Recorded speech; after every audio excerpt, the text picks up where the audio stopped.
Well, if you're standing by for the economic indicators, we'll bring you those after the next item. The Namibia Competition Commission has approved 13 mergers. This includes Pep Stores, Big Daddy, JD Financials, and OK Bazaars among them. The mergers come with conditions, and joining us now to unpack all of this is Johannes Ashipala, Director of the Commission's Mergers and Acquisition Division. Good evening, sir. Welcome to Business Today.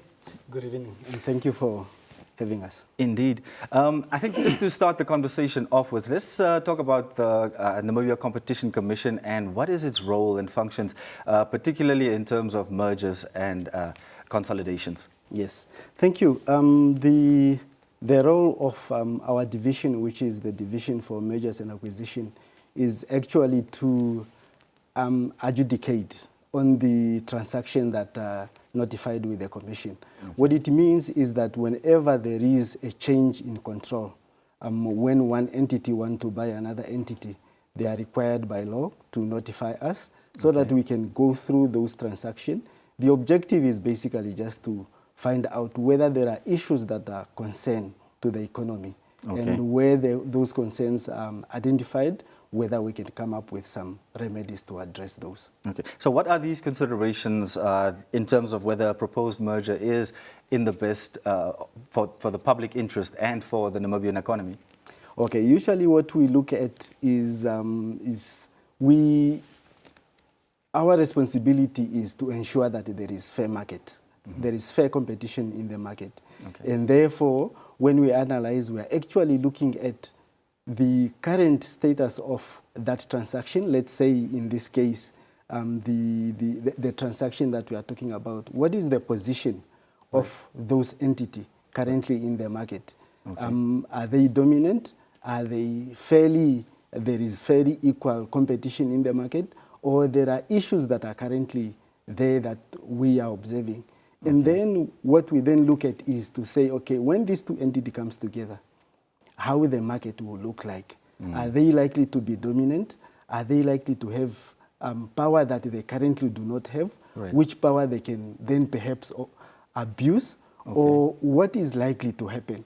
So our objective is basically to try and sort of forecast what is likely to happen in the future when these two entities comes together. Okay. So for those in business that are wondering, what are the triggers when deciding to go into the merger space? When do you inform the Namibia Competition Commission? What are some of the requirements? What are some of those triggers that would require that? Okay, let me give you an example. Let's say I own a bakery business, and you own a bakery business. We are in competition.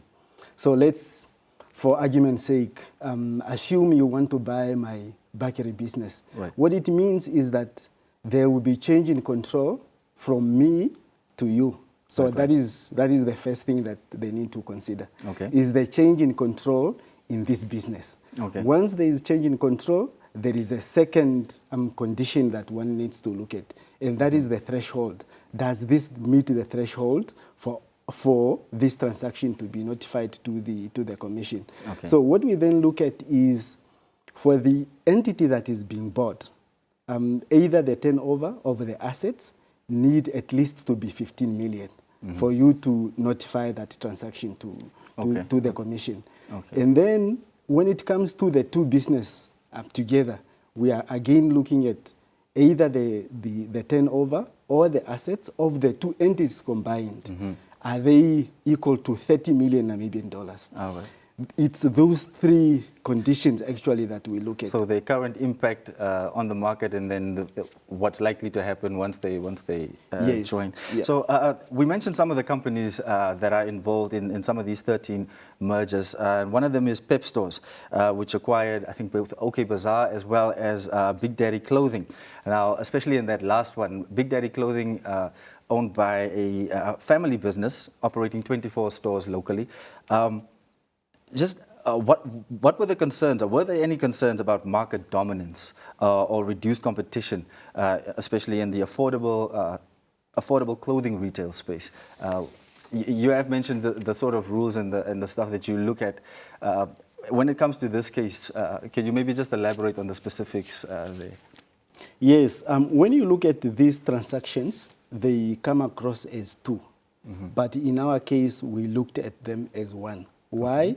Because it's actually the Pepco group, which are acquiring Big Daddy and acquiring OK Furniture. Okay. So in terms of that transaction, even if there are two, we are looking at them as one. And therefore, we are looking at what is the position of the Pepco group currently in the market and what will be its position after the merger. Right. Does this merger give it any market power, or there is no impact in the market at all?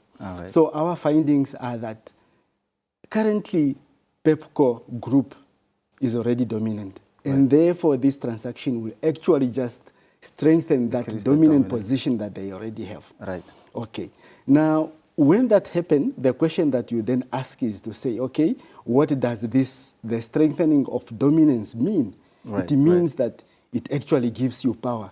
So it means that this entity post-merger, they will have got market power.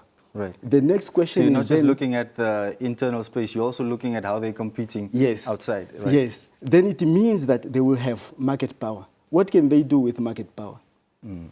Market power actually means that an ability to do whatever you want to do without actually considering the reaction of either your customer or the other competitors in the market. So if you have got that power, then it means that you can do whatever you want. It becomes unfair in a way. Yes, which can then either hurt your customer or your competitors.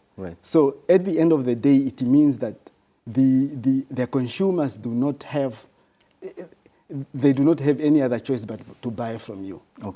When you have that. So then, why was the decision approved, or what is the status of that? Let me. Yes, and therefore, because coming from the conclusion or from our findings, the issue is therefore that what is likely to happen in the future, given that the conclusion is that this transaction will actually strengthen the dominant position that is already there. And there is also an issue that we have found that it's also likely to facilitate coordination in the market. Now, given that, what is it that we could do to actually ensure that there will still be fair competition in the market? And therefore, that is where the conditions are coming in. To say, what are the conditions that at least we can come up with to somehow address the issues that we have found. When we talk about these conditions, are we looking at employment? Are we looking at local value addition? How much weight do those factors play? Yes, in this case, we have a number of conditions. One was employment condition. Employment condition is simply because there is a duplication of roles. It's therefore likely that there might be people who will be losing their jobs. Therefore, in this case, we have imposed a condition that there should not be any retrenchment for a period of 3 years. Not only that, we have also gone further and actually try and ensure that after the 3 years, the target employees should also be trained, so that at the end of that period, they will be employable.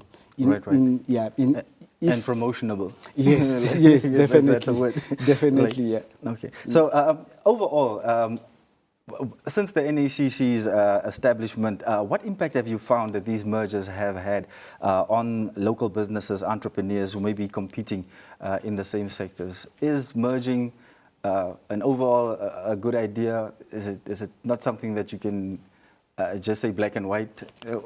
What has been your observation? Yes, the observation is mixed. One cannot really say that there is always negative impact. The establishment of the Competition Commission is there to ensure that in case there is a transaction which is likely to impact the economy negatively, then we need to come up with a remedy that can address that. So whenever we have found issues that are likely to affect the economy, this is where we are required to come up with a condition to say, okay, these are the issues, and this are the conditions that can address the issues that we have identified. Okay. Specifically when it comes to the impact of SMEs, for example, there are a number of conditions that we have always come up with to ensure that at least after the transaction, the market will still be fair. So those are almost like checkpoint issues that need to be considered. While on the issue of opinions and observations, what is your view on the opposing arguments? One, that consolidating in certain sectors, especially retail, manufacturing, that this risks stifling smaller players. That's the one argument. And then versus the stance that it boosts investment and as well as economies of scale for Namibian companies. Where do you stand on that, and what would be your educational word? Yes, the issue of impact to SMEs is real. Why? Because the SMEs are the backbone of any economy. Right. And therefore, what you would want to see is that you would want to see a situation where there is an expansion. These SMEs should actually grow from being SME to being players in the economy. Okay. Again, the issue of the investments that you want and the benefits that comes with this type of transaction, it's actually an issue that we always look at. Now, when we find that there is the transaction have got some negative impact, the question that we then ask is to say, are there some benefits that come as a result of this transaction, which we can consider to actually say, yes, even if there are these impacts, there are also these benefits that come directly as a result of this transaction. Okay. And therefore, what you are doing is a cost-benefit analysis and say, are the benefits actually outweighing the negatives that we are seeing? And if that is the case, what then are the remedies that we can come up with to actually ensure that we address the issues that we see, while at the same time we are benefiting from the benefits that comes as a result of the transaction? I think one factor that's always an issue with Namibian consumers is consumer rights and such. To what extent is ensuring consumer welfare protected when major retailers join in this way? That is actually our mandate. Because at the end of the day, when there is no fair competition, it's consumer welfare that is affected. And therefore, we are established to ensure that the end result is consumer welfare. It should always be there. And therefore, our analysis actually analyze whether in the future there is likely to be an impact on consumer welfare. So we are there actually to protect that. Okay, but it seems that there's such a lot of factors to consider. For example, there's also now, besides local value addition that we've spoken about and such, to what extent do other public interest concerns, for example, black economic empowerment, local ownership, even rural access, how do these factors impact your decisions on mergers? Yes, if one also looks at the objective of the Competition Act, actually the issues of the spread of ownership, specifically for the previously disadvantaged, is there.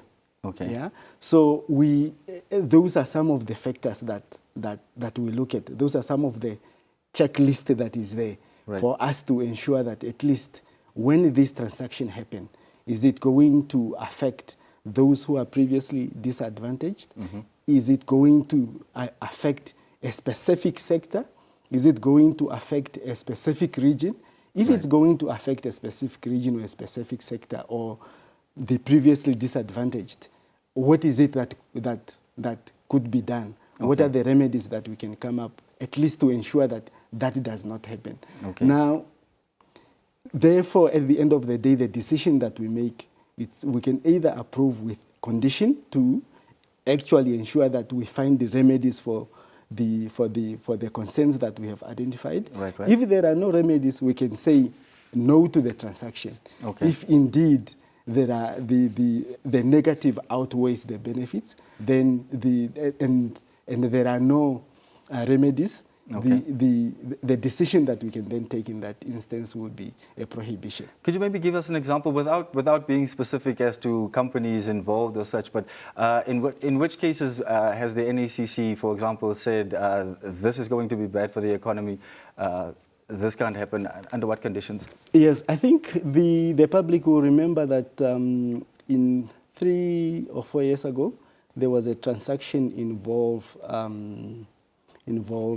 Wayrock, Cheetah Cement, okay. where we have found that this was going actually to lead to a monopoly, yeah. in the market. Okay. And therefore, the question of whether we could impose condition, there was no condition that was going to remedy that situation, and the decision was taken to say, no, we can't allow this transaction to go ahead. Right. Yeah.